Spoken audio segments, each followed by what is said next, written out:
berlalu pada identitas yang aku sebagai karya dan selama Antifon pembuka dinding Prapaskah ketiga mengangkat kita merenungkan desa dan kita renungkan diri secara khusus untuk menerima kehadiran Allah yang sungguh menyentuh kelemahan kita sebagai manusia, dan ketika kita disentuh oleh Allah, kita akan menerima rahmat dan maka mari kita membuka hati terhadap kehadiran syafaatnya kepada kita secara pribadi, supaya kita mampu mencocok dan menikmati karunia kasih sebagai rahmat dari kita semua yang membawa kita. Kita silakan dari istighfar pada hari ini dengan menyesali segala dosa dan kelemahan kita di hadapan Tuhan. Seringkali kita menutup diri terhadap karya keselamatan Allah terhadap kita sendiri. Oleh karena itu, kita sering merasa berjuang seorang diri di dalam kesehatan di dunia ini dengan berbagai kelemahan, keramahan, penderitaan dan kesulitan hidup kita.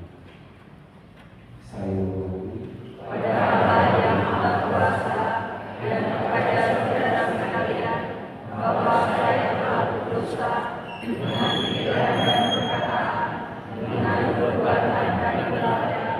Saya berdosa, saya sungguh berdosa.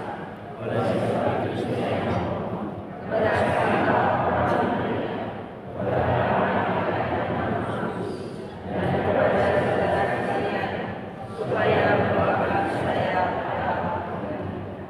Semoga Allah yang Maha Kuasa mengasihi kita, mengampuni dosa kita, dan mengantar kita ke hidup yang amin.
Kita berkoordinasi dalam syukur dan kesembuhan kita di dalam redaksi kita. Marilah kita berdoa. Ya Allah, Engkau asal mulanya sumber kehidupan.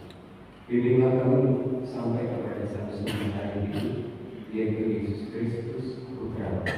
Hanya dalam Dia kami akan memperoleh hidup yang sejati, sebab Dialah yang hidup dan berkuasa bersama kita dalam persatuan Roh Kudus, Allah sepanjang segala masa. Amin.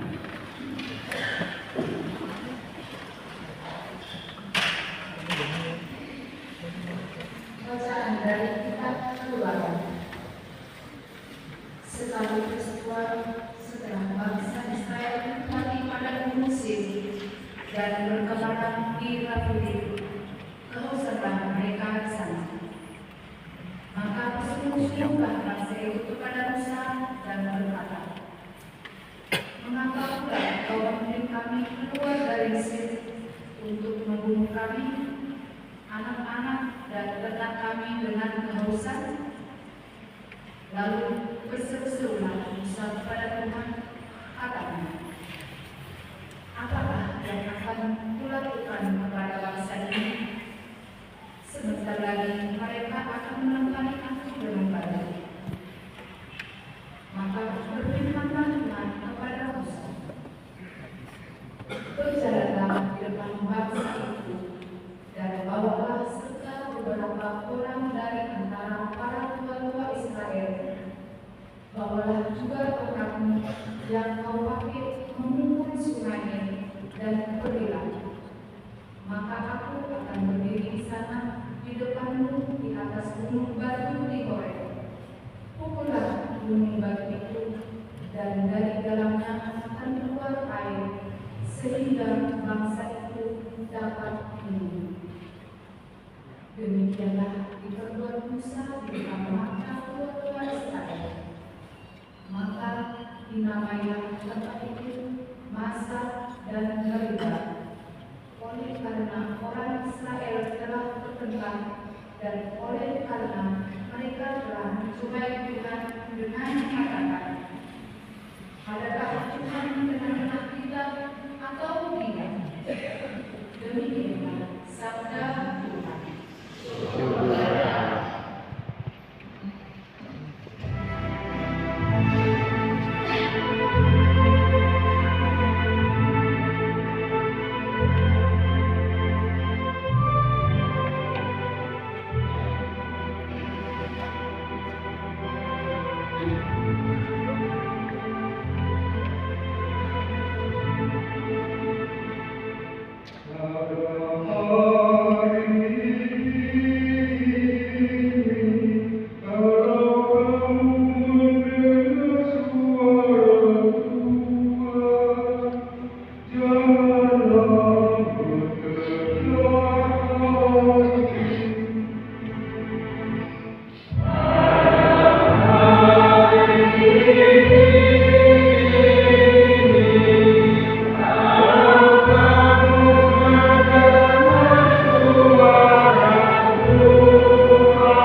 Bacaan dari surat Rasul Paulus kepada jemaat di Roma.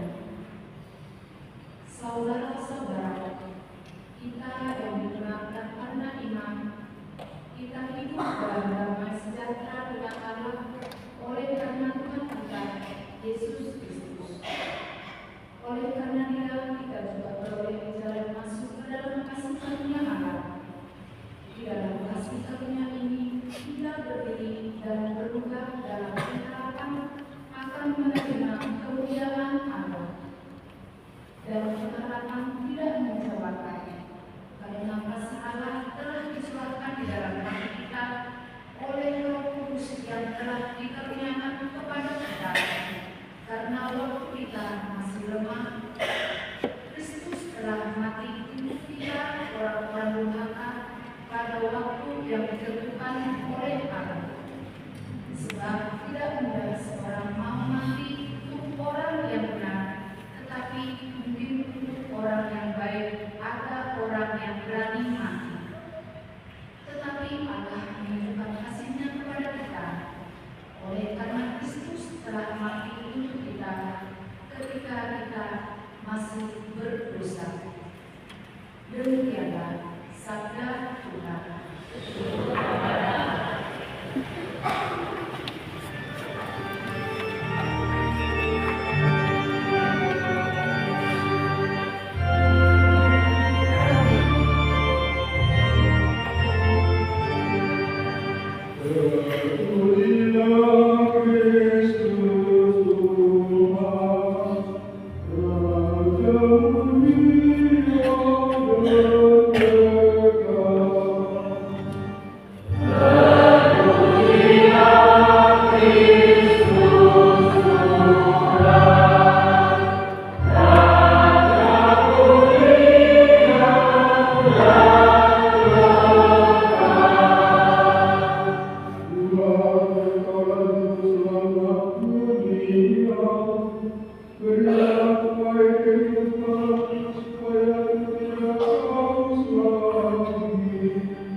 Dari peristiwa sabda Yesus ke sebuah kota di Samaria yang bernama Sikar, kedatangan yang dahulu diberikan Yakub kepada anaknya Yusuf. Di situ terdapat sumur Yakub.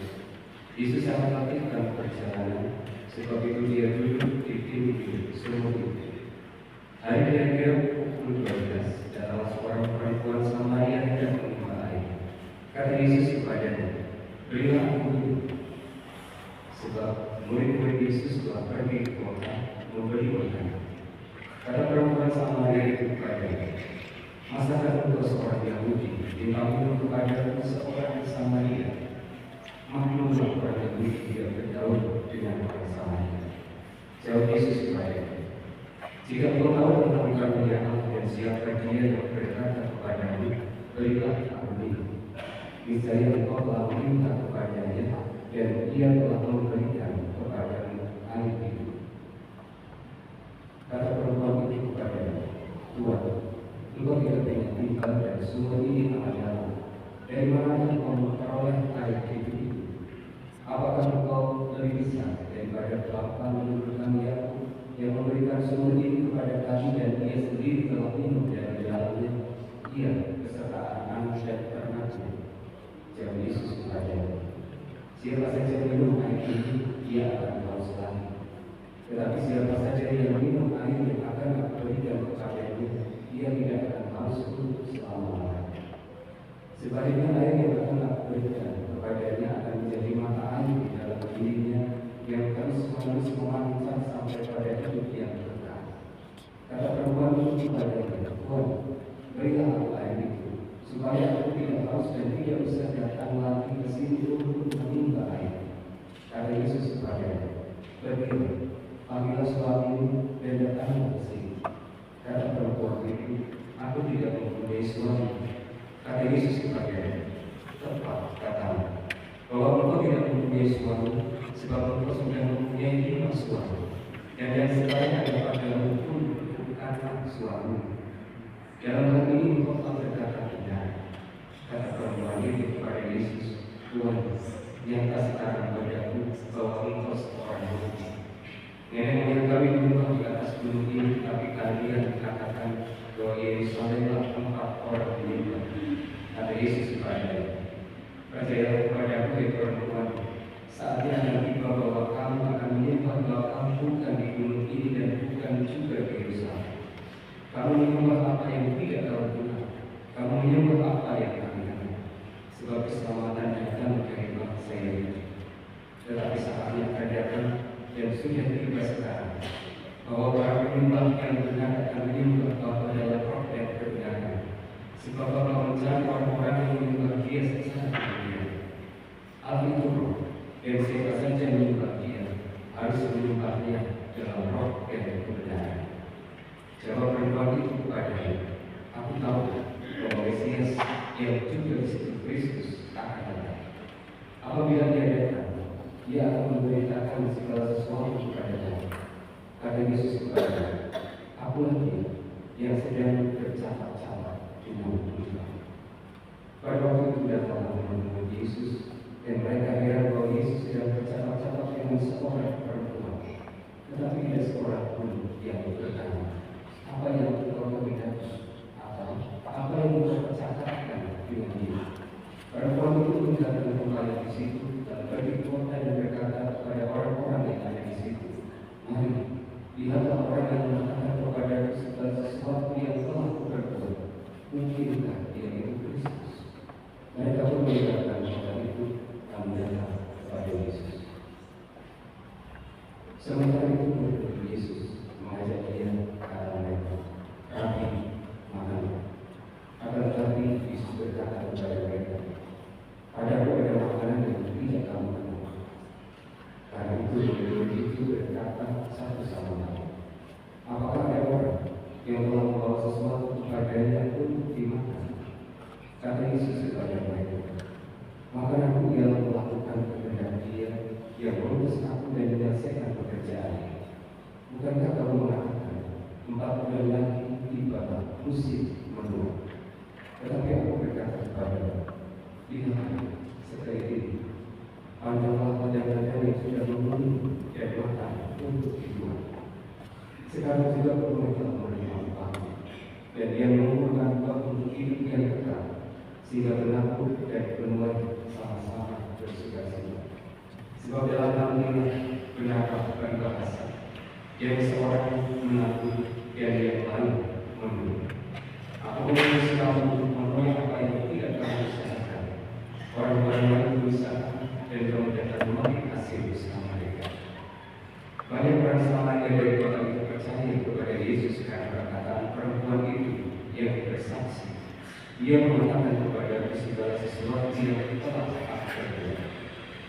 Ketika orang-orang Samaria itu sampai kepada Yesus, mereka meminta kepadanya supaya Yesus tinggal dengan mereka. Yesus pun tinggal di situ 2 hari lamanya. Karena perkataan Yesus, lebih banyak lagi orang yang percaya. Dan mereka berkata kepada perempuan itu, kami percaya, tetapi bukan lagi karena apa yang engkau katakan, sebab kami sendiri telah mendengar Dia yang kami Juru Selamat dunia. Demikianlah sabda Tuhan.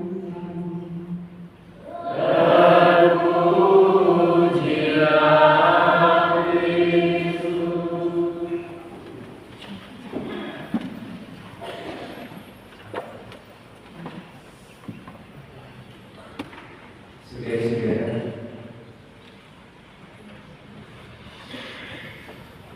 pengalaman berjumpa dengan Tuhan Yesus adalah pengalaman yang sangat pribadi. Dan ini ditujukan secara konkret di dalam kisah Injil Yohanes yang kedua, yaitu perempuan Samaria dan juga Yesus. Perjumpaan pribadi. Dan melalui perjumpaan pribadi itu terjadi dialog, terjadi percakapan, di mana perempuan Samaria mengisahkan bagaimana kehidupannya,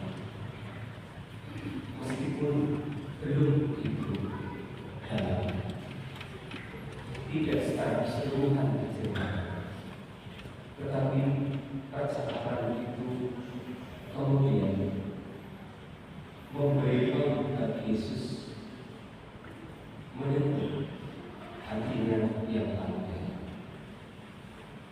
Yang pertama, poin yang bisa kita lakukan adalah Yesus selalu menyapa kita secara pribadi. Dan saya menggambarkan sapaan Yesus secara pribadi ini di dalam percakapan antara perempuan Samaria dengan Yesus. Yang kedua,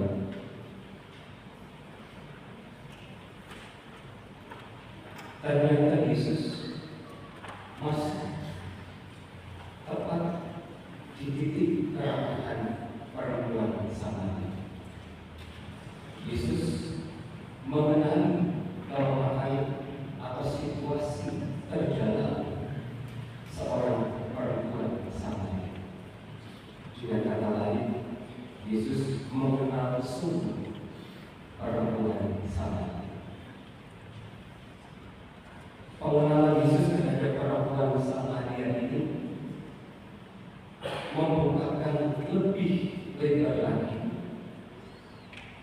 pergulatan dan perjuangan situasi batin yang dirasakan dan dialami oleh perempuan Samaria. Ketika dia makin membuka hati terhadap Yesus di dalam percakapan itu, maka semakin Yesus masuk di dalam kehidupan. Saya menggambarkan dari satu Yesus yang sungguh-sungguh tepat di dalam kehidupan kita melalui peristiwa kemarin sore. Selepas semua anak pulang, tersisa beberapa anak dan juga pulang tidak dibawa. Setelah selesai diskusi semuanya, lalu kami duduk di teras. Ada seorang anak yang kemudian mengatakan, tadi dalam dinamika kelompok saya ingin cerita, tapi saya takut nangis. Lalu kami semua mengatakan, sekarang tidak apa-apa, kamu cerita apa yang kamu ingin ceritakan. Tapi aku takut nangis, malu nangis. Tidak apa-apa, cerita saja. Lalu sesaat kami semua diam, tidak ada yang bersuara, tidak ada yang menanggapi. Dia sambil memegang tisu, lalu mulai bercerita. Dia cerita bahwa di kelas dia dibully, dia difitnah oleh teman. Lalu dengarkan, tidak ada yang menanggapi secara langsung. Lalu tidak lama kemudian sembari bercerita, benar-benar nangis, anaknya benar-benar nangis. Pengalaman yang bagi dia itu sungguh-sungguh menjadi kepahitan di dalam dinamika kelas perjumpaan dengan salah satu temannya di kelas, menjadi kepahitan di dalam hidupnya. Dan ruang bagi dia untuk bercerita terbuka pada sore itu ketika dia menerima sebuah pernyataan dan juga ungkapan, ya Allah, kamu cerita saja apa yang kamu rasakan, ceritakan saja.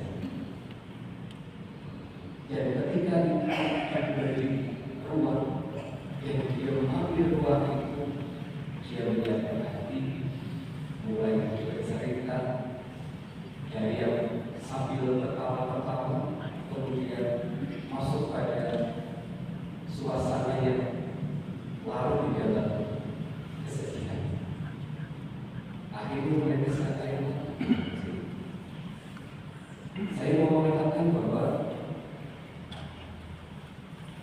Tuhan selalu tepat masuk di dalam titik lemah kita untuk kemudian memberikan daya rohani yang menguatkan menghadapi berbagai macam situasi dan kondisi di dalam kehidupan kita. Terlebih ketika kita memberi ruang kepada Yesus untuk masuk lebih dalam di dalam kehidupan kita. Mungkin kalau kita sedang bergulat dan bergelut di dalam persoalan, pendekatan, atau apapun yang sedang kita alami, saya membahasakan, kamu cerita apa yang sedang menjadi pergulatan kepada apapun yang kamu rasakan, ceritakan. Dan ketika Yesus memberi ruang kepercayaan itu, memberi ruang perdamaian itu kepada dia atau kepada kita semua, dan kita merasakan kehadirannya, saya yakin banyak dari kita yang akan membuka hati lebih lebar untuk mau berserah kepadanya, menceritakan apapun situasi dan kondisi kita, yang paling dalam sekalipun, yang paling menyakitkan sekalipun, yang paling buruk sekalipun, kita akan menceritakan apapun kepada Yesus. Saya ingin mengatakan persis Yesus tahu apa yang menjadi situasi kehidupan kita. Dan ketika kita makin lebar membuka hati terhadap dirinya, Ia akan memberikan roh yang menguatkan kita. Perempuan Samaria ini persis dikenal situasi batinnya ketika Yesus bercerita dan bertanya, bahkan meminta kepadanya, pergilah, panggillah suamimu dan datanglah ke sini. Aku tidak mempunyai suami, kata Yesus kepadanya. Tepat katamu, bahwa engkau tidak mempunyai suami, sebab engkau sudah mempunyai 5 suami, dan yang sekarang ada padamu pun bukanlah suami. Dalam hal ini engkau telah berkata benar. Yesus tahu persis apa yang menjadi situasi perempuan Samaria ini. Maka saya mengatakan, pergilah panggil suamimu dan datanglah kemari, menjadi bentuk pembuka bagi Yesus untuk menggali lebih dalam lagi sebenarnya perempuan Samaria ini mau ngomong ya situasi dirinya. Aku sih ngerti kondisi diterima suami, agar yang satu sekarang itu bukan suami.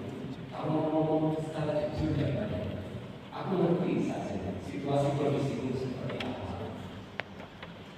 Dan perempuan Samaria ini mengatakan dengan jujur apa yang dia alami situasi ini. Dan ini yang menyentuh perempuan Samaria ini. Tanpa saya bercerita di awal, Yesus sudah tahu situasi dan kondisi saya. Lalu semakin terbukalah hati perempuan Samaria ini dan percaya kepada pribadi yaitu Yesus ini. Yesus Tuhan Allah masuk tepat di dalam titik lemah kita untuk memberikan roh yang menguatkan kita sebagai anak. Maka tawaran yang bisa kita terima dari Tuhan Yesus adalah keterbukaan selebar-lebarnya kepada dirinya dan juga kejujuran apa adanya kita kepadanya. Karena melalui keterbukaan dan kejujuran itu ia akan memberikan daya yang luar biasa kepada kita melalui roh. Ketika kita tidak mau bercerita kepadanya, bisa jadi kita tidak akan menemukan dan merasakan kelegaan sejati. Kita tidak akan menjadi, tidak akan bertumbuh sebagai pribadi yang percaya kepada. Sudah dia bercerita anak itu tadi, lalu kami baru memberikan sayang-sayang kepada dia. Usianya masih anak-anak, tetapi pengalamannya itu sampai pada kepahitan hati. Ternyata perasaan itu tidak ada di masa-masa. Bahkan anak-anak menurut saya masih kecil, remaja, sudah mengalami kepahitan dalam kehidupan mereka. Dan ini menjadi situasi ini yang bisa menjadi analogi bagi kita ketika kita mau membuka hati terhadap Tuhan yang benar-benar berkenaan dengan jujur dengan apa yang menjadi situasi dan kondisi kita kepada Yesus. Dia masuk ke dalam dan memberikan rahmat Roh Kudus dan Dia. Yang ketiga, ketika kita telah membina diri melalui keterbukaan dan kejujuran dan percaya kepada Yesus yang memberikan keselamatan kepada kita, sebagaimana perempuan Samaria ini, kita diutus untuk mewartakan karya-karya besarnya di dalam kehidupan kita melalui kesaksian hidup di dalam perjumpaan dengan sesama. Saudara-saudara, mari kita mengaku Tuhan agar kita senantiasa mau untuk membuka terhadap dirinya, jujur apa adanya terhadap Dia yang mau lebih dekat dengan kita, menawarkan keselamatan kepada kita supaya kita tetap sebagai anak dimuliakan Tuhan dan sepanjang. Aku berdoa.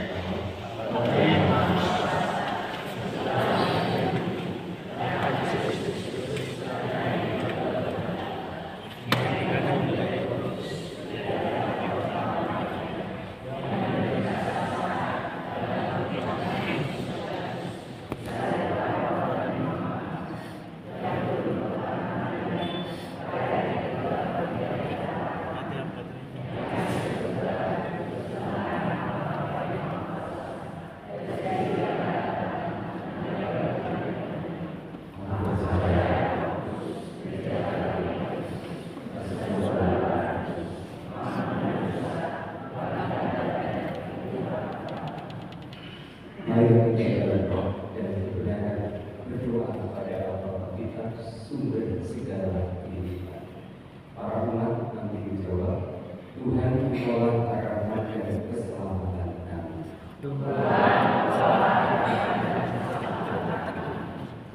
Bagi masyarakat kita, Semoga Allah mencurahkan rohnya kepada masyarakat kita, agar dalam setiap langkah hidup ini kita selalu terarah kepada Yesus Kristus, jalan kebenaran dan kehidupan. Marilah kita berdoa kepadanya.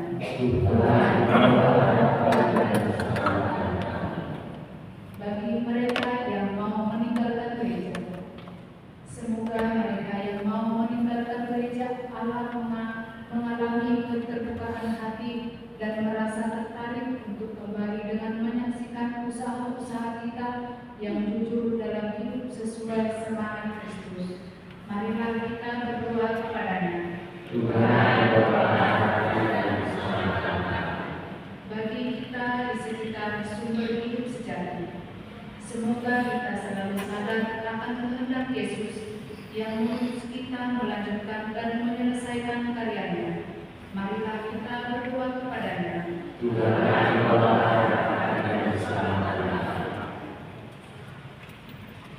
Allah Bapa yang Maha Adil, sengsara dan Bapa Kristus,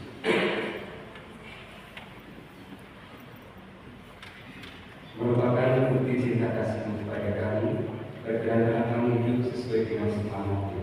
Maka setiap kali kami memberikan kesaksian atas cinta kasih kami, sekarang dan sepanjang masa dengan pengangkatan Kristus Tuhan kami. Amin. Kita lanjutkan hidup kita.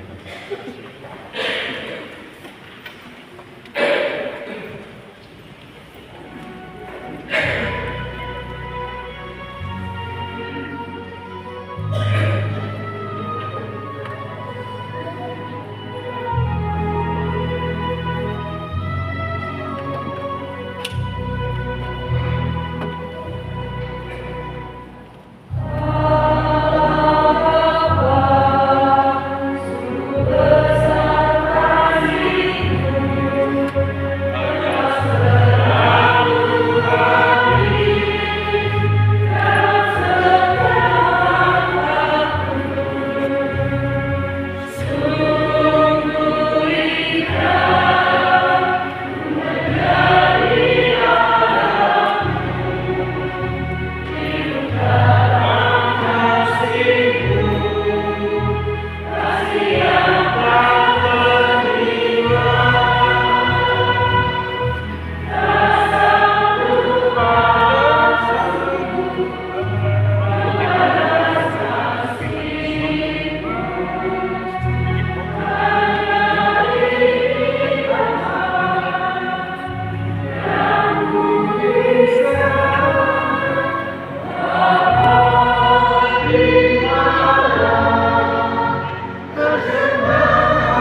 yang maha kuasa.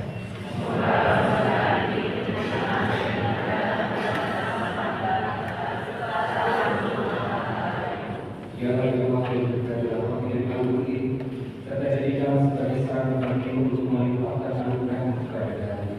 Yang kekal dalam perjalanan kami mengikuti Yesus Kristus Putra, sebab Dia Tuhan pengantar kami. Amin. Tuhan bersamamu. Mari memohonkan hati kepada Tuhan. Marilah bersyukur kepada Tuhan Allah kita. Sumpah sendirian balik dari dalam bahwa kami selalu dimanapun bersyukur kepada Tuhan Bapa yang kudus, Allah yang maha kuasa dan berkah, dengan pengantaran Kristus dengan kami. Ketika Dia kami dari perempuan Samaria, Dia sudah menumbuhkan karunia iman dalam diri kami. Dia berkenan membangkitkan kehausan iman akan dirinya yang begitu kuat, sehingga berkobar aplikasi kami dalam diri kami. Sebab itu, bersama para malaikat dan malaikat agung, bersama singgasana dan kekuasaan, serta bersama seluruh pasukan surga, kami melakukan mereka kemuliaan bagi dengan hati berdiri bernyanyi.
Tinggalkan dengan gereja yang bersebar di seluruh bumi, agar kami menggunakannya dalam cerita kasih dalam persatuan dengan Paus kami, Leo, Venus Tuhan, Kristus, serta semua rohani. Tinggalkan juga saudara dari kami yang mau meninggal dengan harapan nanti, dan agar semua orang yang telah berpulang dalam kerajaan dan firman mereka dalam cahaya wajah. Kami mempersilahkan semoga kami berterima dalam kebahagiaan abadi bersama satu perawan Maria Bunda Allah, sampai Yosef mempelainya, para rasul dan semua para kudus serta punya masa yang hidupnya berkenan padanya. Semoga kami memperkenankan serta memuji dan memuliakan Dikau dengan pengantaran Yesus Kristus Putra, dengan pengantaran Dia bersama dengan kita bagi Allah Bapa yang Maha Kuasa dalam persekutuan yang kudus, dalam roh yang mulia dan selamanya segala. Amin. Atas nama kita dan menurut ajaran Tuhan, atas segala kita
jadinya selalu tepat menuju titik langkah kita sebagai guru-guru.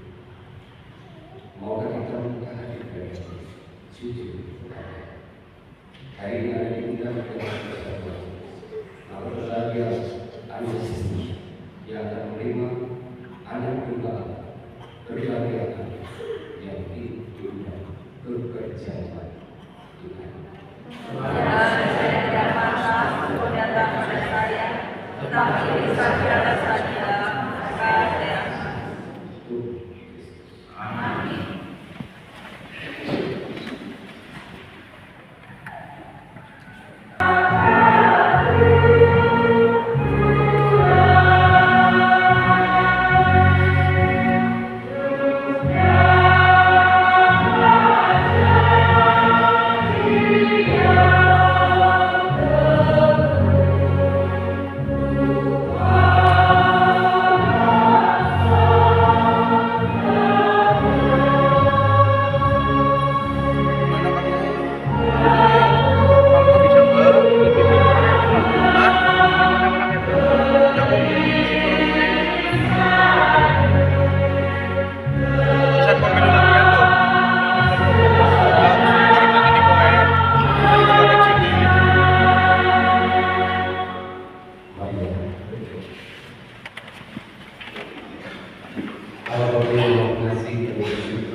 Kami mohon maafkan kami dalam iman akan Yesus Kristus Tuhan Sang Sumber air hidup. Semoga dengan iman itu kami dikuatkan pula dalam harapan akan kehidupan abadi yang Dia janjikan. Sebab Dialah yang hidup dan berkuasa sepanjang segala masa. Amin. Silakan duduk. Ibu sudah terkasih. Sebagai orang perempuan, kami ingin bertanya dan diberi kesempatan ceritakan apa yang ingin kamu ceritakan kepada sekarang saya minta untuk bercerita kepada Anda semua, dan saya yakin Anda semua adalah Yesus lain yang hadir pada hari ini yang sudah tahu tentang pergerakan dan situasi perempuan Samaria. Silakan Bibi bercerita kepada kita semua. Baik, terima kasih Romo. Sebelum bercerita, saya akan mengumumkan beberapa hal yang perlu mendapat perhatian. Yang pertama, setelah misa ini, petugas PPA Minggu Palma nanti latihan pukul 8.30. Masih ada waktu setengah jam untuk sarapan. Kalau tidak, jam berapa Mas Bonan? Jam. Setelah misa boleh sarapan dulu, nanti tetap tinggal yang petugas PPA Minggu Palma, karena besok Sabtu sudah gladi bersih. Kemudian yang kedua, juga saya ingatkan kembali untuk minta bantuan ketua lingkungan untuk men-share lagi mungkin pengumuman yang sudah saya share tentang kegiatan selama Prapaskah, baik itu percakapan rohani, jadwal sakramen tobat, jadwal gladi bersih, kemudian juga ada jadwal misa lingkungan. Tidak ada lagi yang berkata saya tidak tahu. Dan yang kedua, terima kasih untuk umat yang kemarin 3 hari berturut-turut mengikuti Triduo, yaitu sekitar kurang lebih 50 orang dan meningkat dari tahun yang lalu. Semoga dengan mengikuti Triduo kita disegarkan kembali bahwa dalam liturgi ada dimensi undangan dan juga ada dimensi perayaan bersama. Undangan itu terbuka untuk semua. Saya share di WA group di paroki mungkin ya. Artinya semua orang diundang untuk ikut dalam perayaan bersama antara Tuhan Yesus, antara gerejanya dan semua dalam persekutuan Roh Kudus. Sehingga semoga dengan kegiatan Triduo ini yang hadir kemarin maupun yang saat ini saya lakukan setelah 20 tahun menjadi paroki, tidak akan ada lagi yang berkata, aduh terus aku terus yang tugas, aduh double terus tugasku, aduh aku capek dan sebagainya. Karena liturgi itu perayaan bersama, bukan hanya tim liturgi atau petugas liturgi saja, tapi kita semua diundang. Saya senang dengan itu dan bintang. Ayo mas tugas ya, masih semangat, semoga semangat itu tidak fokus ya, hanya nanti kalau sudah SMA mungkin ya, udah besar menjadi kebaikan ya, nanti akan menjadi sebuah cerita yang indah untuk anak cucunya mungkin kalau tidak jadi romo ya, berarti nggak bercerita ya. Atau ketika jadi romo dulu saya kecil suka jadi misinan. Kemudian diingatkan kembali juga untuk para pemandu percakapan rohani agar mengisi form evaluasi setelah kegiatan selesai. Demikian pengumuman, sekali lagi silakan dibaca di grup WA masing-masing. Kemudian juga tadi sudah bercerita minta waktunya. Ada tim sebenarnya, tim keuangan. Tidak ada satu. Ibu Moni, ada yang belum kenal bendahara paroki? Boleh berdiri. Bendahara 2, Ibu Rosi. Bendahara 3, Ibu Noni. Kemudian juga ada tinker tata kelola yang membantu DKP.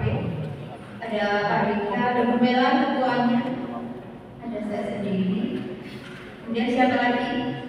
Kemudian juga ada pengurus di lingkungan. Ada yang tidak tahu pengurus lingkungannya. Ketua lingkungannya ada yang tidak tahu. Bendaharanya ada yang tidak tahu. Ya, jadi dalam sistematika gereja Katolik untuk sesuatu harus lapor kepada ketua lingkungan dulu, baru langsung ke romo gitu ya. Jadi silahkan lapor ke ketua lingkungannya jika ada sesuatu yang akan disampaikan atau dilaksanakan dalam. Baik, minta waktunya untuk bercerita tentang pakai ini saja.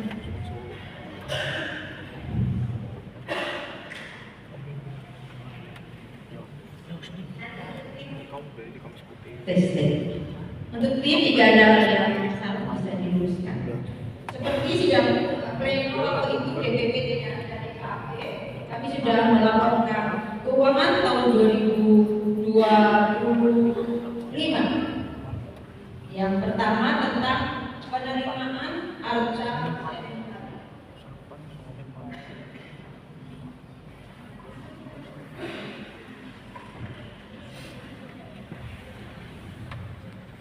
seminar adalah kegiatan wajib umat se-Keuskupan Purwokerto, tapi mungkin juga umat tidak hanya di Keuskupan Purwokerto. Itu adalah kontribusi kita atau dukungan kita kepada calon imam, ya. Jadi meskipun kita mungkin tidak dukungan dalam anak-anak kita, keluarga kita bisa mendukung dalam arca seminari masing-masing. Contohnya di Agustinus satu orang kena 10.000 setiap bulan, ya, 10.000. Saya tidak tahu di lingkungan yang lain. Memang waktu itu masih kesepakatan bahwa setiap lingkungan hanya 100.000. Terus kemudian setali terkumpul 800.000.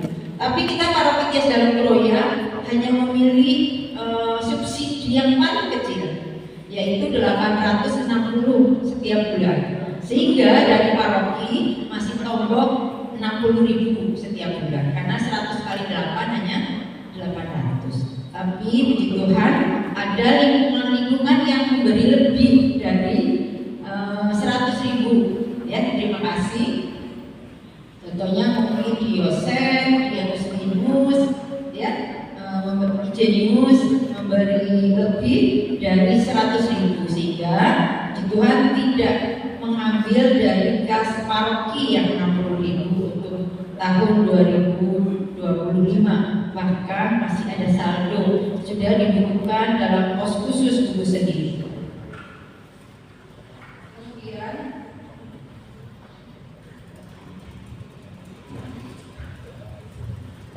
Kemudian Dharma Bakti target arca seminari 2025 adalah 9.600.000. Kemudian memperoleh 11.460.000, sehingga capaiannya 119%. Tepuk tangan untuk kita semua yang sudah memberi. Kemudian subsidi paroki yang harusnya 720 itu tidak dikeluarkan. Ijenius 1.800.000, Monika 1.200.000, Agustinus 2.200.000, Yosef 1.440.000, Adipala 1.100.000, Sampang 1.200.000, Maos 1.320.000, Nusa Wumu 1.200.000. Jadi sekali lagi, Arca Seminari wajib untuk umat seluruh keuskupan Purwokerto. Kemudian yang kedua, Dharma Bakti tahun 2025, targetnya 120 juta, perolehannya hanya 101.326.000, sehingga hanya tercapai 84,4%. Tepuk tangan untuk kita semua. Walaupun boleh 100% juga. Igenius 25 juta sekian, Monica 12 juta sekian, Agustinus 29 juta sekian, Yosef 20 juta, Adipala 3 juta sekian, Sampang 1 juta sekian, Maos 4 juta sekian, Nusa Wumu 4 juta sekian. Tepuk tangan untuk kita.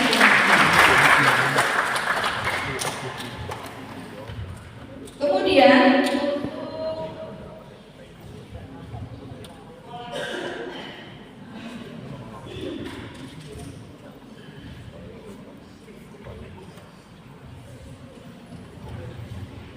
untuk posisi real kas besar sih sebenarnya, ya. Posisi real kas besar itu ada 758.324.159 rupiah. Tapi ini adalah pos-pos yang tidak semua bisa digunakan untuk kegiatan membiayai setiap bulan pengeluaran paroki. Ada pos fakir miskin, ada pos hari raya, ada pos kaum muda, ada pos Selayun uangnya yang meninggal dunia itu ya. Ada pos kendaraan, ada pos pembangunan, pos PSE, kas Arca Seminari, kas gardu paroki, kas umum, dan dari jasa dari posting jasa. Kas yang bisa dipakai kas umum di tahun 2025 tinggal saldo 26.652.200. Tepuk tangan untuk kita semua.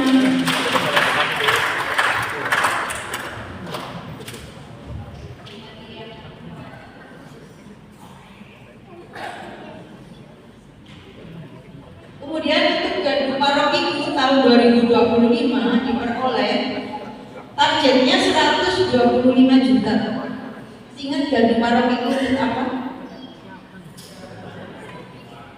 Invest untuk membangun punya rumah sendiri buat orang-orang kita. Iya. Target tahun 2025 150 juta. Namun hanya diperoleh 69.120, sehingga hanya mencapai 46% dari target yang sudah tata kelola targetkan. Kemudian saldo per 2024 38.333.700. Penerimaan tahun 2025 69.120, sehingga saldo akhir per Desember 2025 107.453.700. Tepuk tangan untuk kita yang sudah menyisihkan 2024. Dengan rincian Igenius 15 juta sekian, Monica 3 juta sekian, Agustinus 15 juta sekian, bicara dengan Igenius, Yosef 13 juta, Adipala 11 juta, Sampang 3 juta sekian, Maos 4 juta sekian, Nusa Wumu 658, dan ada donatur 1 juta untuk tahun 2020. Terima kasih, tepuk tangan untuk kita. Ya, itu tadi laporan keuangan di tahun 2025. Kemudian tahun 2026. Kolektor 2025 targetnya 110 juta perolehannya. Perolehannya sebenarnya besar, hampir perolehan tahun 2025 kolektor adalah 9.934.855 rupiah. Hampir tercapai lah ya dari 110. Namun dari 109 juta itu yang 21.900.000 total 500 rupiah itu tidak bisa kita gunakan, karena itu tidak digunakan untuk membiayai paroki Mas ya, kegiatan kita, karena itu wajib disetor ke keuskupan. Sehingga dari 109 dikurangi 21 juta sekian, ketemunya berapa nanti dihitung ya, nanti dihitung. Kemudian sehingga kolektor yang bisa digunakan untuk membiayai kegiatan kita adalah hanya kolektor umum setelah dikurangi untuk persenan dari pos hari raya, stabil miskin dan pos kaum muda. Kemudian kolektor harian, kolektor umum mendapat 74.991.900 rupiah. Kemudian kolektor harian mendapat 31.955.000. Kemudian kolektor khusus mendapat 12.356.500 rupiah. Dan kolektor wajib yang harus disetor ke keuskupan 21.954.500. Tepuk tangan untuk kita yang sudah memberikan. Bapak Ibu, tadi dikatakan Romo Yesus menemui kita adalah setiap secara pribadi. Jadi walaupun kita setiap hari misa, mungkin gitu ya, ketika tidak ada perubahan dalam iman kita, tadi contohnya keterlibatan liturgi, kita bertanya, Yesus sudah hadir belum, dan kita rasakan. Nah, dan untuk RAP tahun 2026 ini mungkin juga kita bertanya, sebenarnya Yesus hadir masih dalam kegiatan atau dalam kehidupan saya, kehidupan panjenengan. Karena apa? Karena ini berkaitan dengan uang. Lagi-lagi uang, ya, lagi-lagi uang. Apakah Tuhan memberikan berkat kepada kita semua setiap hari, bahkan setiap bulan sepanjang bulan ini? Sehingga dari situ kita baru menyadari, oh iya, ternyata liturgi itu merupakan perayaan bersama antara Yesus dan gerejanya. Gerejanya adalah kita. Kami berharap tata kelola yang bertanggung jawab untuk mencari uang membiayai kegiatan DBP dan DKP. Berharap Bapak Ibu semua hari ini tadi bahwa Yesus bertemu kita secara pribadi, sehingga Bapak Ibu kita semua menyadari, oh iya benar nih, ternyata saya harus peduli terhadap kegiatan gereja. Untuk rencana anggaran pendapatan dan belanja tahun 2026 untuk bidang liturgi paling besar 91.920. Kemudian untuk bidang pewartaan paling kecil ya 30.315.000. Kemudian untuk bidang persekutuan 61.300.000. Kemudian bidang 16.334.000. Paling kecil bidang 5. Bidang lingkungan hanya 1.977.500. Jumlahnya yang harus di total dari DPP mengajukan anggaran sebesar 201.846.500 rupiah. Ini ada 500-an ya. Kemudian itu DPP 201 sekian juta. Kemudian dari DKP membuat anggaran sebesar ini dari untuk apa? Untuk pengelolaan harta benda dan aset, untuk karyawan dan rumah tangga, untuk sekretariat. Jumlahnya 67.860.000 rupiah. Kemudian untuk biaya rutin, ada listrik, ada telepon, ada gaji karyawan, uang saku romo, uang cuti romo, BPJS, belanja pastoran, tali asi, total 142.178.920 rupiah. Ada 20 rupiah, dan ternyata ini nanti ada yang hitungannya persen, sehingga ada di belakang tidak dibulatkan ini. Sehingga jumlahnya dari DKP membuat anggaran 201.846.500 210.038.920